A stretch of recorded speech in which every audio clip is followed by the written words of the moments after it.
Hello, my name is Daniel Pearse. I'm the Executive Pastry Chef here at the Savoy Hotel in London. Today I am going to make for you a chocolate texture, which is one of our signature dishes that we serve at the hotel.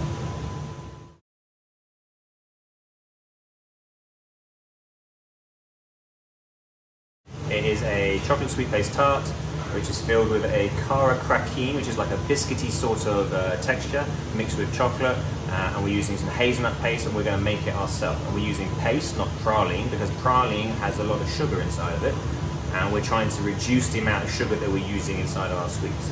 Because just because it's a sweet doesn't mean it has to be sweet, which is kind of something that I really work towards normally.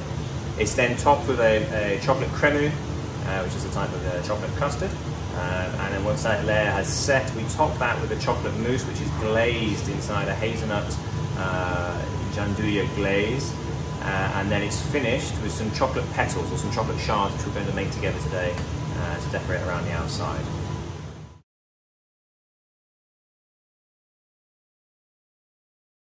So the sweet paste, we start with making the sweet paste. Now we're going to use the rubbing in method.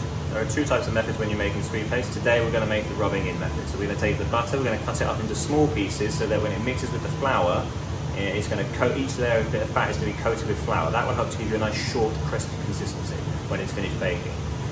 We then, once all the flour is mixed in with the butter, we're going to add in our wet ingredients and bind it together to a dough. The dough will then be rolled out and left to chill in the fridge for 20 minutes to half an hour so that it starts to relax. Then we'll cut out the dough and we'll line our tart rings.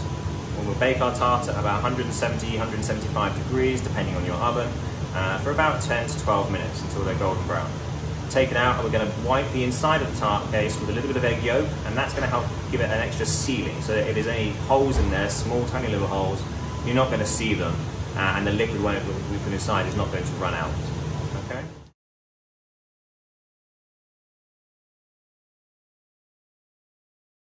If you're overworking your dough, you can then take because basically your pastry is made up with flour, which contains a lot of gluten.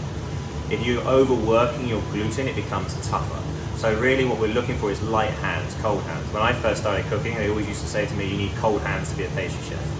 I don't necessarily have very cold hands, but I've got a cold KitchenAid which does the same job.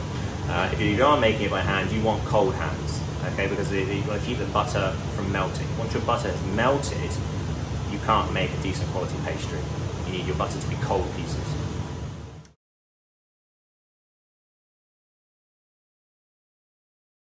So when we bake our tart cake, normally and traditionally what I was taught was to blind bake your tart, which would be to line it with a little bit of rice or some cooking beans, or something which is going to conduct the heat. Now a trick that I've learned in recent years is that if you leave your tart case outside at room temperature for 1 hour after lining it, that it's not such a shock to the pastry, therefore it does not shrink so much. You can still blind bake if that makes you happy, there's no problem, it will still work. But this method, you don't need to put any rice inside, so there's no risk of the bag splitting or anything falling out and piercing a hole inside the pastry.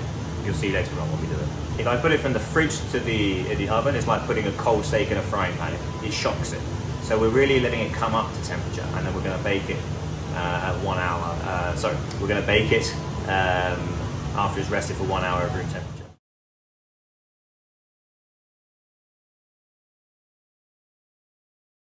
I don't necessarily like to use a lot of sugar in my cooking, so therefore what I'm trying to do is reduce where you would normally get sugar. I'm going to reduce the sugar content where I can. So in this situation, you could use hazelnut praline. Praline is different ways of making it, but traditionally it's sugar, half nut, or half the amount of sugar to nut rather, caramelized, cooked, blitzed. We have praline. It's beautiful, I love it, but for this recipe I want the nutty flake to come out. So we're roasting our hazelnuts until they're roasted and golden brown, just about 8 to 10 minutes in a medium hot oven at about 180 degrees. And then we're going to blitz them to a paste. We can season it with a touch of salt to help bring out another flavour, because salt is very important even in pastry. It gets the back of your mouth when you're eating it, and it starts to produce saliva. And saliva makes your mouth water, and that makes it taste even better.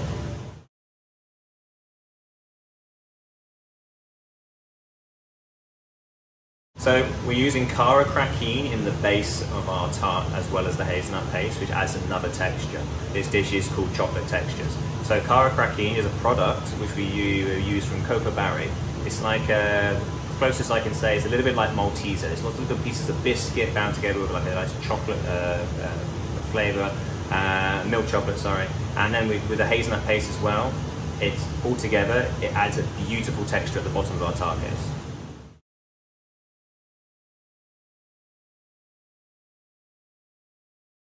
So a chocolate cremeux, chocolate custard essentially, not to make it overly complicated. We make a cremeux glaze using our milk and our egg yolks and our sugar. And we pour this, we take it up to 83 degrees when we're cooking it on the stove. We then pour that over our chocolate. In this case we're using Lunga, which is another product from cocoa berry. It's a milk chocolate, but you can use pretty much any chocolate really. A high percentage of cocoa is needed. So if you're having a milk chocolate which has got a low percentage of cocoa, you want to try and increase that where possible. Either use a different variety, or if you need to add a little bit more dark chocolate in there to help balance it, because the cocoa mass and will help the product to set at the end, is what we're looking for it to do. And that's going to provide the top layer of our chocolate tart. So as you're going through it, it's a nice soft custard consistency.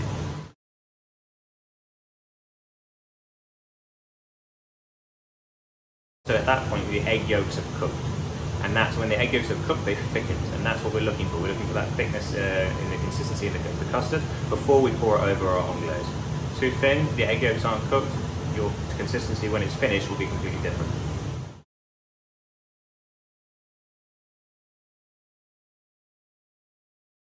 The next level of our tart, we're going to make a chocolate mousse. So we're working with different sorts of chocolates.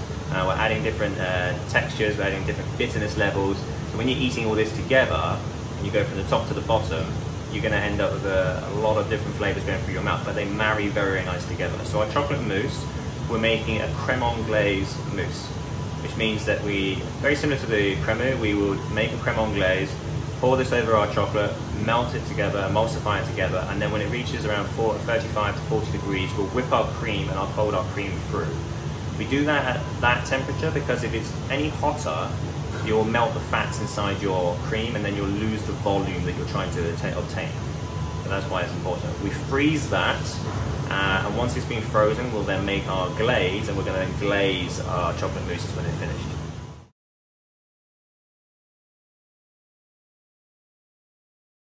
When I designed this dish, I wanted the whole thing to be vegetarian. I think, nowadays I want to make sure that our food reaches as many different people as we possibly can. So this opportunity to make a glaze, normally you'd have a glaze, you'd have gelatine inside of it. So we've made this glaze using Absolute Crystal, which is a product from Verona, and we've used, again, our hazelnut paste that we've made, again, not adding any more sugar than we needed to, and it's mixed with chocolate and a little bit of cream. And we mix all these ingredients together, and we then use this to glaze our chocolate mousse. We glaze it around about 35 to 40 degrees as well, because we don't want it to be too thin, so when it pour it over the frozen mousse, it's not going to run off the sides of the mousse. So Absolute Crystal is similar to a jam, I suppose. It's a mixture of water and pectin. So that when you mix that together with your chocolate and your nut paste, that's what's really going to set your glaze.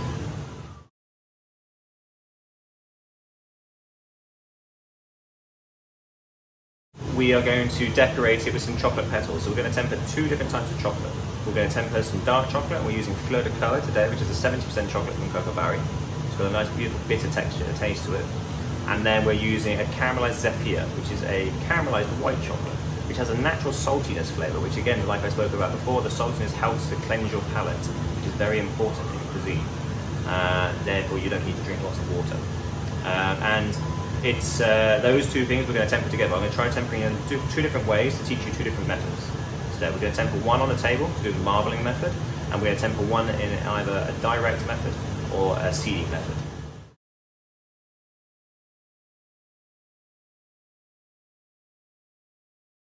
If you take a piece of chocolate which is untempered and you hold it in your hands, it will melt. Because what you're trying to do is you're trying to change so that when it's tempered, it won't melt inside your hands. Okay, it gives you a nice snap, a beautiful shine, and a crack to it, and that's what we're going to achieve by taking the chocolate to temper. When we start with the dark chocolate, we're going to temper it. We're going to take it down to up to 45 to 50 degrees, and 45 to 50 degrees, all the fats inside our chocolate have melted. Then what we're going to do is we're going to bring the chocolate back down again. We're going to do that one on the table. So we're going to pour 2/3 of our chocolate out onto the table, and we're going to temper it on the table on the marble. The marble's nice and cold. And we're going to cool that down to approximately 27, 28 degrees, okay? And then we're going to put that back into our chocolate, which is the remaining third in the bowl, which is still at the higher temperature. And then you mix it all together, and that will hopefully bring our temperature to around 32 degrees. At which point you make sure that it's properly mixed together, because you've got different temperatures. And if it's all properly mixed together, it should be beautifully tempered. At which time it should be 30 to 32 degrees. Caramelized white chocolate is slightly different. You take it to slightly different temperatures, but the process is pretty much the same if you're going to do it on the marble. We're going to do a different method, which is a seeding method, which means we're going to do it all inside a bowl. So we're going to take our chocolate up to 45 degrees. We're going to add in then 1/3 of our chocolate, approximately, to bring the temperature back down again to 28, 29 degrees. And then we're going to mix it all together, and it'll be beautifully tempered at that temperature, 29 degrees.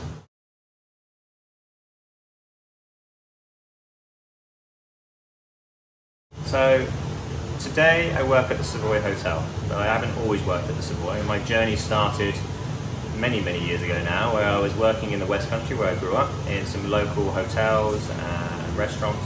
But I kind of always knew that I was going to be drawn to London, because this is where all the big restaurants were, all the hotels were, where all the name chefs were at the time.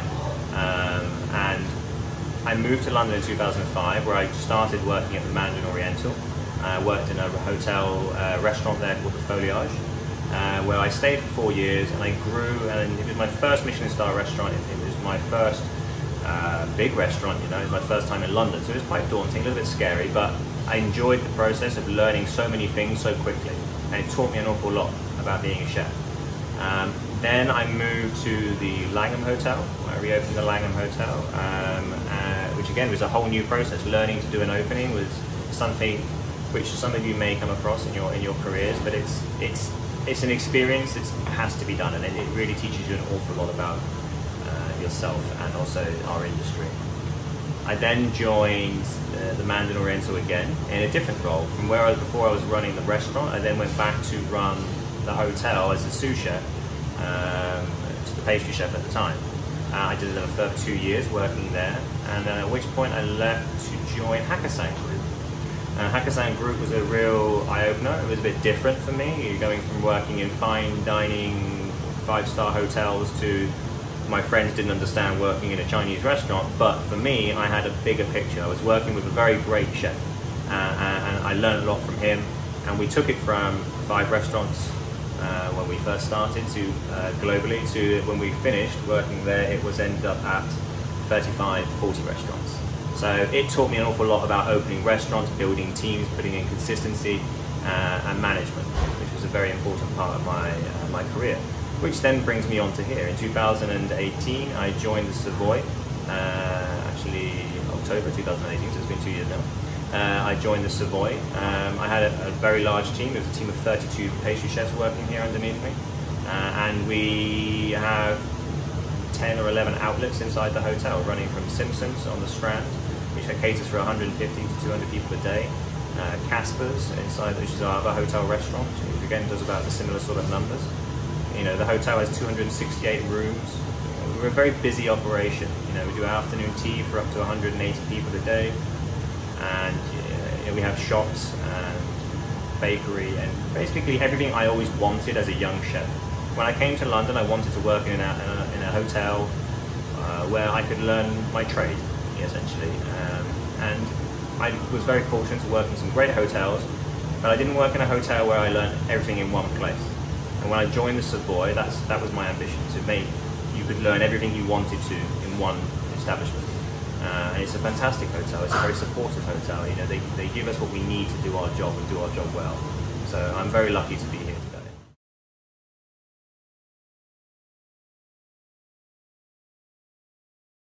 If you're going to be a pastry chef, stick with it. You know, it's a difficult trade in general, working in kitchens. It's unsociable hours. It's a little bit intense at times, but it's all part of the journey.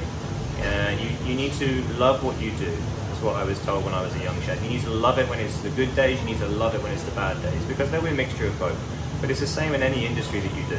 And I believe that if you really want to go far, you will go far. What you put into it is what you will get out of it. Nobody gave me any different opportunities than anyone else got when I was younger, but I took every opportunity that came my way and I put 110% into every single thing that I did. And luckily I was noticed for what I was doing, and I was given new opportunities to grow and to expand my knowledge and to get better. And I think that's something everyone has to understand, that give yourself time. Don't be in such a rush to run up the ladder and be the next big thing, because your career is long and you will need experience before you decide you're going to take senior positions, you know. Speaking from experience, I did it myself when I was younger. So, you know, it's important to learn your trade, understand everything about it. Don't think that old-fashioned food is old-fashioned, because even new food today, modern food, is derivative of what that was. You know, you have to understand that before you can understand modern. And I believe that it's very important to do your time to understand that, you know, everything about classical cookery, and then you will learn as you grow older and you get more experience to put your own spin on things. And when you start to put your own spin on things, you'll start to build your own style, and then you'll start to come into your own. So, like I said, give yourself time, and I think you'll go far.